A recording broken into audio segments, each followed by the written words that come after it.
You are, right now, sitting at the very edge of a massive economic transition. I mean, usually when we think of national power, you picture uh, steel plants, Hmm. right? Or semiconductor fabs, or maybe a fleet of fighter jets. Yeah, you think in terms of hardware, Yeah, physical infrastructure. exactly. Hardware and digital code. But we are moving from a world dominated by mechanical engineering and, digital engineering straight into the era of biological engineering. Which is a huge pivot. It is. Think about the IT boom of the 1990s. Hmm. Back then, if you knew how to write software code, you were quite literally building the future of the Indian economy. We built tech parks, we trained millions of engineers, and it completely transformed our global standing. Right, it changed everything. But today in this deep dive, we are looking at how the code being written isn't C++ or Python. It is biological. It's synthetic biology, cellular manufacturing, and just like the 90s, the state is stepping in to build the runway for this completely new paradigm. And that runway is really the defining strategic shift of this decade. I mean, we are moving away from treating biotechnology as just a niche science project confined to university labs. Right. We're elevating it to a critical layer of national strategy. The ultimate goal here isn't just scientific discovery, it's establishing a highly robust circular bioeconomy. And to understand how we actually get there, you need to look at the structural machinery the government has just deployed. Which brings us to the BioRide scheme, right? Biotechnology, research, innovation, and entrepreneurship development. Exactly. So when I was looking at the Finance Commission data for this, the number that immediately jumped out at me was the budgetary allocation. We were looking at an injection of 9,197 crore rupees. Which is not a small amount of money. Not at all. But I mean, where exactly is that capital flowing? Because just throwing money at science doesn't it doesn't automatically engineer a new economy. It doesn't, and that's a crucial point, which is why that specific number, that 9,197 crore rupees, is carefully targeted for the 15th Finance Commission period. Right. So that runs from 2021-22 to 2025-26. Okay, got it. The Department of Biotechnology, which sits under the Ministry of Science and Technology, they aren't just writing blank checks here. They are working backwards from a massive, quantifiable milestone. It is. Transforming India into a $300 billion bioeconomy by 2030. That is the anchor point for the macro vision of Viksit Bharat 2047. Oh, wow. A $300 billion target. Yeah. But to truly grasp why this specific intervention is happening right now, you have to look at the historical bottleneck that has just choked Indian science for decades. In innovation economics, we refer to this as the Valley of Death. The Valley of Death. I mean, it sounds like something out of a fantasy novel. Right. But in the context of commercializing science, it's actually incredibly accurate. Let's ground this for the listener really quickly. If point A is a brilliant researcher discovering a novel synthetic enzyme or a new bioplastic in a university lab. Which happens a lot. Right, it does. Yeah. And point B is a massive commercial factory producing 10,000 tons of that product for the global market. The abyss between those 2 points is the Valley of Death. And that is the exact structural problem being solved here, because historically, Indian academic research has been brilliant. I mean, we have incredible minds. Very. But that brilliance has been highly isolated. A patent gets filed, a paper gets published, and then the innovation just dies in that valley. Because crossing it requires massive capital, complex regulatory navigation, and industrial scaling technology that, frankly, a university professor simply does not have. I want to push on that scaling aspect because we have to contrast this with software to really understand the friction here. With software, scaling a successful piece of code basically means renting more AWS servers, right? Right. It's seamless. It's almost instantaneous and requires relatively little capital up front. Right. But with biotechnology, scaling means taking a fragile, genetically modified bacteria that behaves perfectly in a tiny, temperature-controlled glass petri dish. Yeah, a highly controlled environment. Exactly. And trying to keep it alive, happy, and productive inside a 10,000-gallon steel bioreactor with constantly changing pressures, oxygen levels, and temperatures. That is why patents die. You just can't copy-paste biology.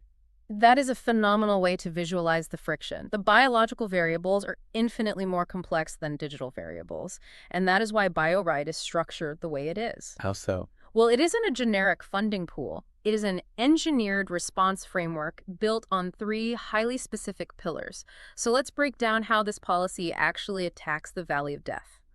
The first pillar is purely focused on biotechnology research and development. Okay, so this is the foundational capacity building layer. Exactly. You cannot manufacture what you have not invented. So this pillar focuses heavily on human resource development, establishing centers of excellence, and crucially, creating bioinformatics infrastructure. Let's pause on bioinformatics for a second because that is a vital term for anyone tracking this. We're talking about the intersection where biology meets data science, right? Because sequencing a genome or modeling how a protein folds generates like terabytes of raw data. You need supercomputers and sophisticated algorithms to process all of that before you even touch a test tube in a lab.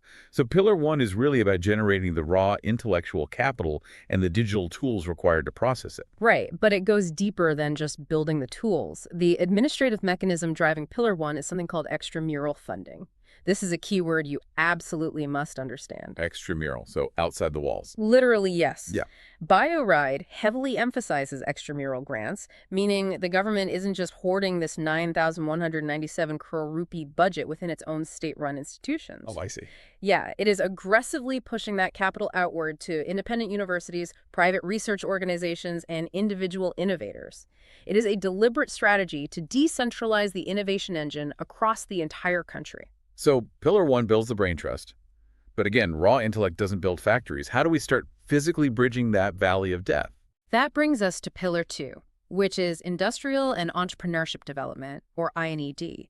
If pillar one is about discovery, pillar two is purely about infrastructure and finance. Okay.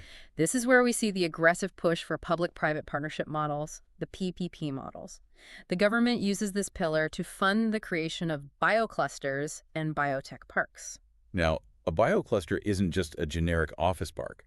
This is essentially taking the Silicon Valley model, which is built on density and proximity, and applying it to biology, right? Spot on. You are taking the academic researcher, the venture capitalist who has the funding, and the biomanufacturing startup that knows how to scale, and you are putting them all in the exact same physical and institutional space. And that physical proximity is the secret sauce. You can't just wire money to an isolated lab and expect a commercial miracle. You have to force these different ecosystems to collide. Like putting the scientist and the manufacturer in the same cafeteria? Exactly. It's ecosystem nurturing.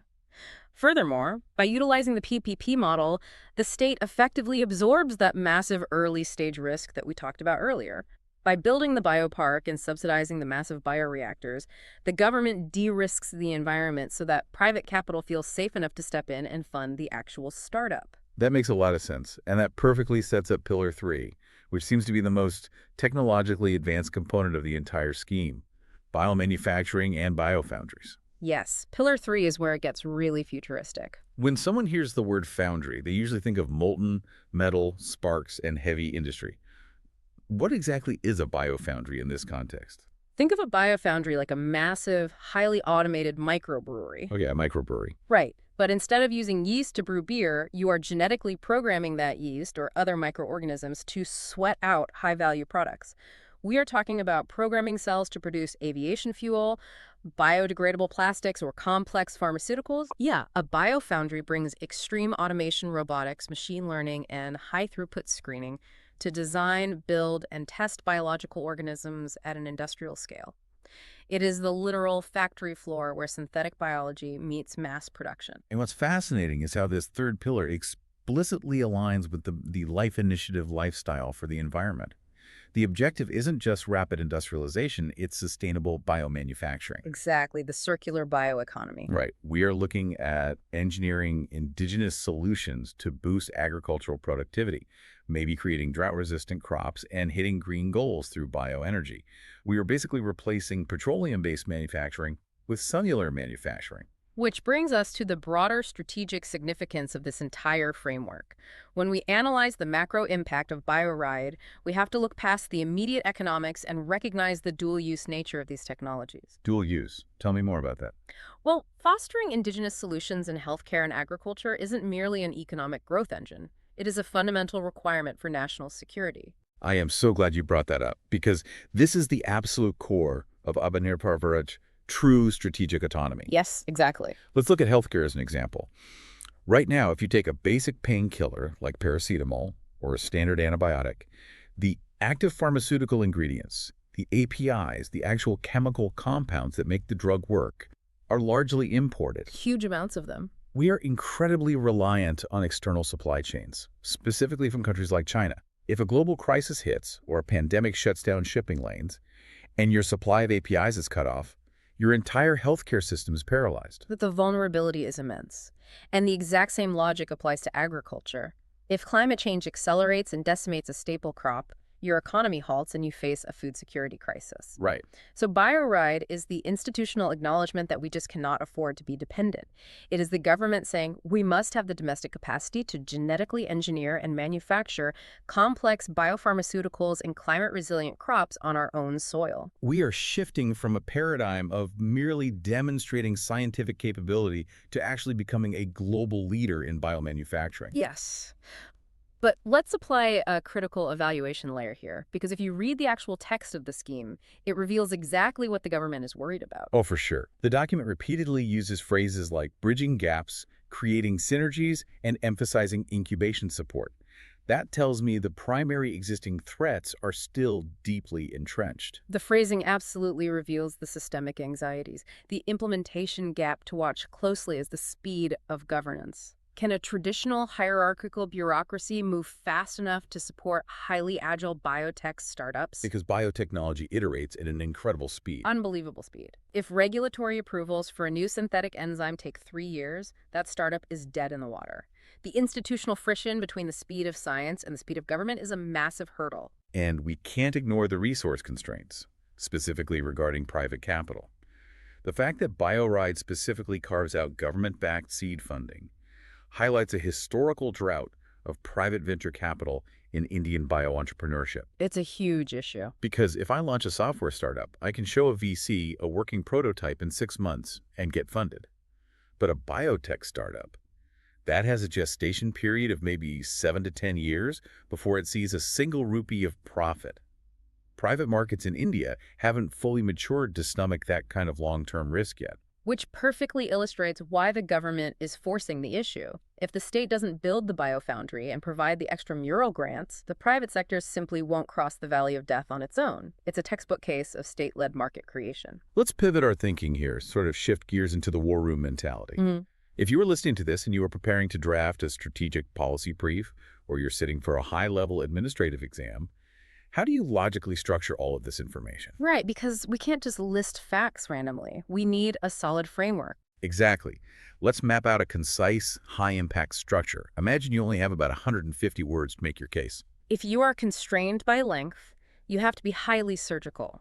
Your introduction must immediately deploy the hard data to prove you understand the scale. So, define BioRide explicitly. A 9,197 crore rupee initiative running from 2021 to 2026, designed to establish a circular bioeconomy. No fluff. You've established the time frame, the budget, and the ultimate objective in one sentence. Right. And from there, your body paragraphs should naturally follow the 3-pillar structure we just discussed. Imagine building a stool with 3 legs to support this bioeconomy. I like that. The first leg is the foundational intelligence fostering innovation through R&D and extramural funding. The second leg is the physical bridge crossing the valley of death via PPP models and bioclusters. And the third leg is the actual production engine driving sustainable growth through biofoundries that align with the LIFE initiative. And the way forward, you always need to show how this connects to the horizon. Your conclusion should explicitly state that deep industry-academia synergy is the absolute prerequisite for achieving the Viksit Bharat 2047 vision of a $300 billion bioeconomy. I love that 3-legged stool mental model. But what if you have more room to breathe? Say you're writing a comprehensive 250-word analysis and you really need to show a deeper understanding of the friction points. For a broader analysis, your context remains anchored to that aggressive $300 billion target by 2030, but you need to categorize the government's response across distinct dimensions. How would you split those up? Break it down into innovation, which encompasses the seed funding and incubation, then infrastructure, which is your bioclusters and biofoundries, and finally, human resources, covering skilling and extramural grants. And this is where you weave in that critical evaluation layer, right? You can't just praise the policy, you have to highlight the real-world challenges. Exactly. You must address the historical divide between isolated academic research and industrial commercialization. Bring up the hesitation of private venture capital to engage with long gestation biotech projects. Showing you understand why the policy might struggle is just as important as knowing what the policy is. Absolutely. Highlighting the challenges naturally sets up your recommendations. You recommend institutional strengthening through those public-private partnerships, and you advocate for rapid regulatory pathways for emerging fields like synthetic biology. You have to show that the bureaucracy must adapt to the speed of the technology. And then you tie the entire piece back to the macro strategy. BioRide isn't just an economic stimulus, it is a vital mechanism for strategic autonomy, mitigating supply chain vulnerabilities for things like APIs, and driving sustainable green growth. As you articulate this, whether in a brief or a presentation, there is a specific administrative vocabulary you must utilize. The words really do matter. They do. It shows you speak the language of governance. Let's explicitly call those out for the listener. If you are discussing this topic, make sure you are confidently using terms like circular bioeconomy. Talk about extramural funding instead of just saying, giving money to labs. Yes. Use biofoundry to describe the manufacturing facilities. Mention synthetic biology and the Life Initiative. Using that specific terminology instantly elevates your analysis. It signals a transition from layman observation to sophisticated strategic governance analysis. It shows you understand the machinery under the hood. Completely agree. All right, before we wrap this deep dive, we need to cement this in your working memory. We've covered a lot of ground, from APIs to microbrewery analogies. If you take nothing else away from this discussion, let's lock in the core narrative. Hit us with the final revision capsule. All right, rapid fire. Remember the sheer scale and intent of this operation. Fact 1. The government is deploying nearly 9,200 crore rupees. Fact 2. The timeline is 2021 to 2026. Fact 3. The goal is a $300 billion bioeconomy by 2030. Huge numbers. Fact 4. This is spearheaded by the Department of Biotechnology. And Fact 5. The entire manufacturing apparatus is aligned with the Life Initiative for Sustainability. So if someone asks you, evaluate the role of the BioRide scheme in achieving India's vision of a circular bioeconomy, what's the game plan? Your answer should immediately pivot to your 5 analytical keywords: bioentrepreneurship, commercialization, indigenous biomanufacturing, Atmanirbhar Bharat, and capacity building. Nice. Give us the 30-second summary to take home. BioRide is the financial and institutional bridge systematically designed to cross the valley of death. It takes a patent out of an isolated lab and scales it into a global industry. It truly is the architectural blueprint for the next industrial revolution, synthesizing environmental sustainability with sheer industrial output. Which leaves us with a fascinating reality to ponder as we close out. We started by looking back at the IT boom, remembering how writing digital code built our modern services economy. But if data was the oil of the early 21st century, biological manufacturing might just be the foundational infrastructure of the next 50 years. It's an incredible thought. We are literally learning to program life itself to solve our biggest supply chain, healthcare, and climate challenges. The policy runway has been built, the capital has been allocated, but the real question is, how quickly can our traditional academic institutions adapt to becoming aggressive commercial powerhouses? Can we successfully cross that valley of death before the future leaves us behind? Something for you to think about.